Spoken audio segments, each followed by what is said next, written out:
Hello, viewers. I'm Vibhuti Jha. This is Jaipur Dialogue USA, and you are welcome to the show. Just as always, please like, subscribe, and support our channel and give your feedback. Today, wanted to talk to you about the post scenario of election, in which, while the Biden administration is trying to do the smooth transition of power, we have people in many other states, and the Democratic Party as a whole has had a significant meltdown. Several governors have already declared that they will not allow the illegal immigrants to be deported from their states. They are from California, Illinois, Massachusetts, and New Jersey. These governors have announced that they will not allow Trump to deport illegal immigrants who are in their states.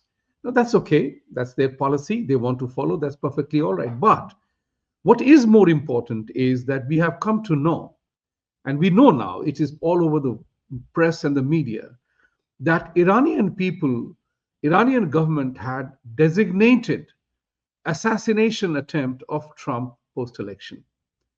Two people were caught, one is still absconding. This is very dangerous because two attempts on President Trump's life have already taken place during his campaign, and he survived it. He escaped it.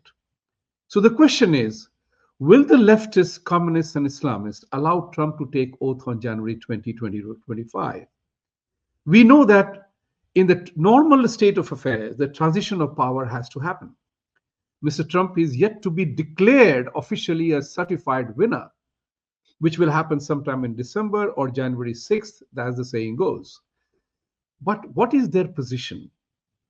You have already seen that many people are really very virulent in saying that Trump is disaster for America. And what has Mr. Trump done actually? He has stuck to the truth, the path to truth. And it all begins from illegal immigration. So those people who have entered the country illegally and taking advantage of the society and the political process, they are becoming a big problem. There are more than 14 million of them. So how will you deport them? How will you make sure that they do not create social disturbance via violence and agitations or burning the properties or going on a rampage? So Mr. Trump has to follow a very careful strategy in that regard. Start deporting people from states which are red states like Texas, Florida, and other places where they will have to go from there. Now, why this is important? Now, let me put it this way to you very clearly. Immigration is not the problem. America needs immigrants even today, going forward to sustain and maintain and ensure that the US economy grows. We need people, no doubt about that. Perhaps Mr. Trump may like to announce a couple of things, that he will increase the number of legal immigration from the static number of 1 million or so to a new extra numbers. People are waiting in the line to discourage illegal immigration when they will find that there is a legal way available, and which Trump is saying, come to the country legally. And for that, they will have to do something more. And one of the things to do more is to announce what kind of people we need, where they must be employed, what must be the period of their stay, regularizing the H-1B, the Indian category. A lot of people who are on H-1B, a majority of them are Indians, not knowing their fate, or their fate hung in balance. For how long will they remain in suspended animation of 50 years or 20 years, whatever the case may be? So Mr. Trump could do more on that, because the H-1B category of people who are here, they are proven material. They are earning good money, they are paying taxes. Regularize them, their families' status. That would be a very significant number that will really alter the course of immigration here. Because when you announce what kind of people we need, then people with those qualifications or skills will come to America. Now, the other parties, how will these leftist communist agenda deter Mr. Trump? how, what will they do? Because what is also happened at an ideological level, at an ideological level, there is a huge difference between the communist leftist philosophy followed by the Islamists to derail the process of democracy in America. They want to win America. I have said this many times before, that the two most prominent democracies of the world are India and the United States. In India, in 2024 general elections, Prime Minister Modi survived. I use the word survived because they made the opposition, the leftist ideology, made significant promises on freebies, which does enamor an average Joe. Average voter thinks about that. Made it, for me, this particular brand of government will give a lot more things for free. But that didn't happen. So the leftist communist ideology suffered in India. Now they were trying to attack America, which is again a capitalist country. America has become big, important, politically savvy, and economically big only because they followed the capitalist principles, not because of socialist communist ideology. There is no country in the world that has been great for people of the country because they followed socialist or communist ideology. That's what is important to do. The other part which I wanted to say, for Mr. Trump to make announcement, like he's doing about, like for example, the X space is already full of news that Mr. Trump will not allow transgender to participate in women's sports. Now, the Democratic Party had made transgenders as a prominent constituent, voting constituency. Now, will they be part of the campaign to prevent Trump from taking oath? We do not know. In normal circumstances, that is part of the process. Mr. Trump has also said that illegal people will have to go, and he made proclamation, an announcement, a daring announcement that you will see the biggest deportation plan ever done. So these are matters which puts people into the mood of agitation. Those people who came here, they struggled. They were running away from the plight that they were suffering in their own countries, for whatever reason it may be. But having come here, now they are facing the specter of not only losing money, losing all the benefits. Now, for example, New York City mayor already announced that the free food vouchers will no longer be available. What will they do now? There are no jobs to get you into an income scenario. Budgets are already in a tight situation. How will that really happen? So Mr. Trump has to be very careful in his policy pronouncements as of now, going forward until the entire thing happens. So this is what is critical. Deportation has to be done very smartly. The other part which Mr. Trump must take care of is in the Israel, Hamas, and Hezbollah war.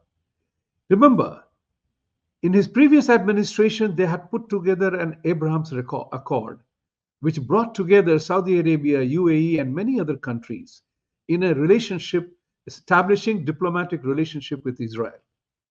Because you need peace in that area. The peace will not come without understanding and accord. So as a result of which, it is important for Mr. Trump to ensure that the October 7th tragedy in Israel that disrupted the whole process of Abraham Accords being implemented suffered hugely.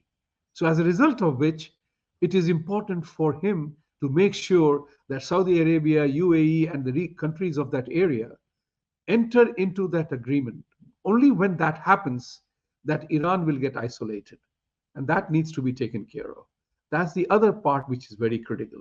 The second element that I wanted to say about that Ukraine has to be given this assurance. Ukraine was, you see, Russia was promised by Mr. Baker, who was the Chief Secretary of State once upon a time.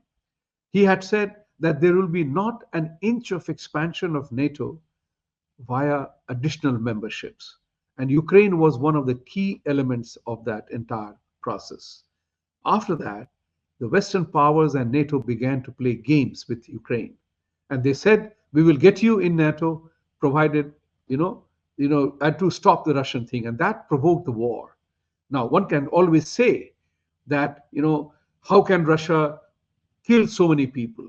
Well, Russia also was facing its own existential threat if NATO came right at its door in Ukraine, which was part of Russia as the USSR. So that is a very important assurance that Mr. Trump needs to give to Russia that there will be no NATO entry for Ukraine. Once that is given, then Russia will be willing to have a talk about territorial adjustments. That's a different subject matter altogether. How will that shape up eventually? But if Russia agrees to NATO not accepting Ukraine, then there is a conversation. After that, if Russia violates, then you have a scenario that we will admit NATO, Ukraine in Russia. So there are many other issues that are involved here, and I would suspect that Mr. Trump also makes one big announcement that he will not tamper, tinker, or play around with the current, Obamacare, which is known as, because Obamacare has become part of the process.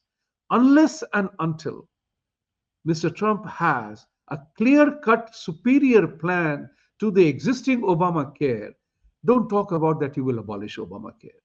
That is not a very smart thing to do because people are now used to this facility that is existing. So unless and until you make a remarkable improvement on the existing plan, stop. No, don't talk about that I will abolish Obamacare.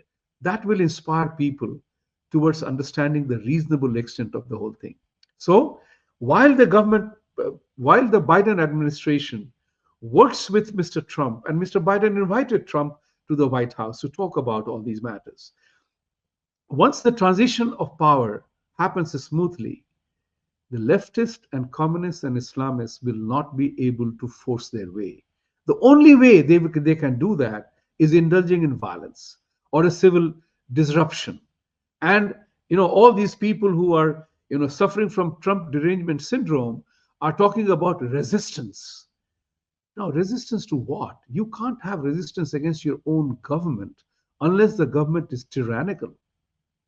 But Trump is not looking at being a tyrannical leader of this country. He was not a tyrannical leader in the first term that he had between 2016 to 2020. So while there will be an effort made to derail the process of takeover, it is important for Mr. Trump to ensure that he takes over the power on January 20th.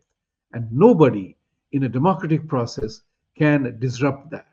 The votes have been overwhelming. Mr. Trump has mandate for the policy prescriptions he has talked about. And to that end, I would suspect that the entire government machinery will ensure a smooth transition of power. Vested interests cannot be allowed to disrupt the process of smooth transition of power that exists in democratic setups. Thank you very much for watching today. And as I always say, truth must triumph. And for truth to triumph, you and I will have to stand up for it. Thank you very much.